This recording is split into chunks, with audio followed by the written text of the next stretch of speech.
Hey guys, it's Mathel here once again, and moved on to my second character of the league, and I was pretty keen to do some Blade Flurry for a good while now.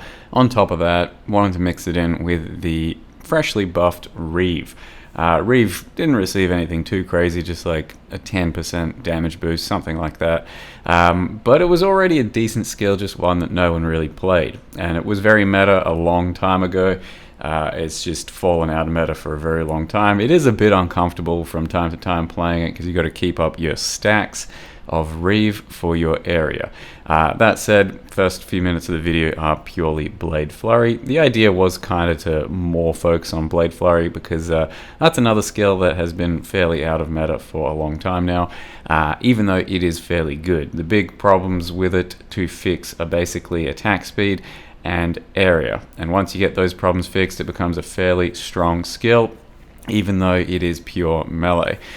With this character, I've decided to try and stack int using Hand of Wisdom and Action, which gives you, I think, 1 to 10 lightning damage per 10 int, and given that there's new mirrored jewelry available that's, gonna be some good, some bad, all over the place, I did want to do the int stack thing just to see what kind of rings I could get away with.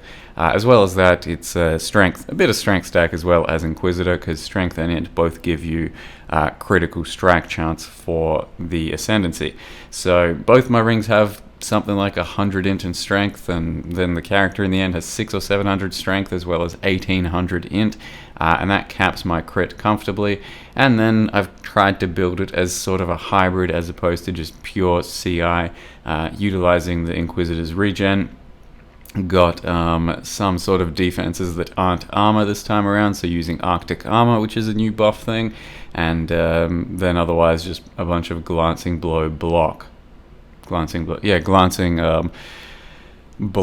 which is a less effective form of block but helps smoothen out hits across the board. So it's been working really well so far. Reave is takes a bit more work to work, I think, a bit more area and attack speed and damage, but once it gets rolling it does feel really good. So for the most part I was Blade Flurry up until around level 87, 86, and then I started trying Reave out as well. As you can see, Blade Flurry is not too bad, and this is just I think this is just 20% increased area, so it's not even any real area. If I had a proper 6-link setup and finished the character off with everything I wanted, then I could also run Pulverize, and then that would be a lot more area and basically screen wide.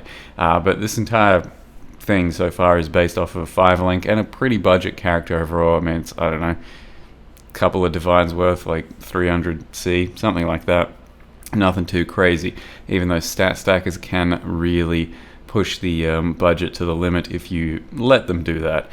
So this is what Reave looks like. Once again, the area is a bit mediocre because I'm not running Pulverize, and as well as that, I'm not even running Val Reave because I was just lazy to not buy a 20 quality Val Reave at the same time as the Blade Flurry when I started. So instead it's just a 20 quality Reave that I'm going to double corrupt when I get to level 20 with it, and it's still good enough not having to worry about Val Reave. You can see the area is respectable at 4 stacks, but Val Reave does let you go up to 8 stacks, and then it creates a bit more of an anxiety-based playstyle where you're really trying to hold on to your stacks and keep them going all the time. So it's not something I particularly look forward to, but it will be a lot more output in the end. But like I said, as you can see, Reave has a decent enough AoE with almost no AoE investment right now, and we can do a lot more. But the main thing about Reave is it feels like it hits really hard now. So compared to Blade Flurry, there's lots of little hits and an eventual unleashed payload sort of thing. Reave just straight up hits for like 250% of its damage or something every single hit, and these hits do feel really substantial. I'm getting the big shocks. My cold damage is like literally 10 to 20 or something, and we get all kinds of freezes against everything we attack and shatters. But yeah, it just hits really hard, and that's still only on a 5-link and with a bit more min-max to go. So I've been pleasantly surprised with Reave. I do think it was viable before, but obviously having a bit more of a damage buff to it makes it slightly more viable. And my original sort of inclination as to what kind of a build this should be if I wanted proper success would have been more just a flat Ellie stack with maybe a replica Abyssus, that sort of thing, but trying out the Hand of Wisdom in Action int stack instead, given that Lake of Calandra has some interesting mirrored items, and it's a kind of a fun way to build a character, stat stacking. The main issue that I was encountering and I'm still fixing is the attack speed. So because I'm stacking so much int and because I'm doing such a weird passive tree, as you see in just a second, there's really almost no attack speed, and naturally, as building a character as an attack melee base, you should be getting plenty of attack speed along the way, and there was very little to get this time around, so I had to just fix it through duels and all of that. And I think both Reave and Blade Flurry need a good chunk of attack speed to properly start feeling good while mapping, and then of course when doing bosses and stuff. Yet to come across any bossing stuff, just up to like tier 12, 13s, felt very good so far, pretty budget. So let me go ahead and show you how I've built it so far. There is my character so far, level 88, Blade Flurry, fuck yeah. My Nightbot automated bot response system thing has some scripted responses, and when we asked him about Blade Flurry, he said fuck yeah, so there you go. That was the build, because otherwise I may have done Burning Arrow instead, and maybe that's still going to be on the list for this league. Level 88 Inquisitor, 1800 and 600 strength, so as I said, thanks to this node here, if you got a lot of int, then every point of strength is going to give you additional crit, vice versa, but typically for these builds I think int is going to be a heavier factor, and there are a few interesting things happening in the build. First of all, Hand of Wisdom in Action, so added lightning per 10 int. Dual wielding doesn't do anything extra because it's for the weapon specifically, so if you have two of them, you're going to add 10 lightning to one, 10 lightning to the other. It's not going to stack together, so wearing a shield is pretty normal to do for this sort of thing.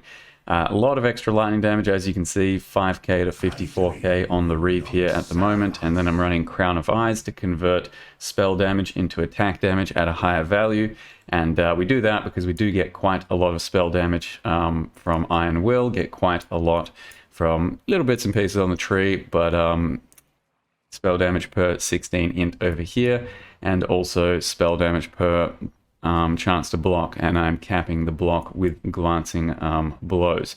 So it's a very weird passive tree for my conventional sort of thing. Basically there's a whole bunch of traveling, and we're just picking up a lot of cool shit across the tree, so we are still Nightblade stacking, using the claw stuff, and then Nightblade effectiveness. You pick up the dagger nodes just to get that extra Nightblade elusive effect, and then crit multi with your Nightblade.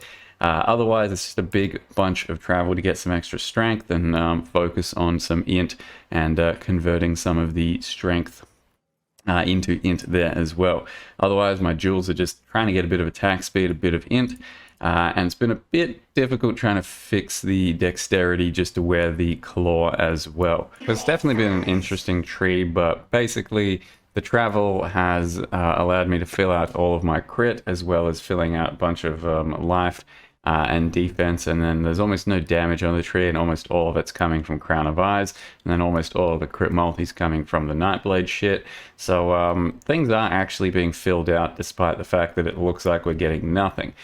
So the rings that I managed to pick up, thanks to the league mechanic, just a pile of int and a pile of strength on this topaz ring, just two good stats there.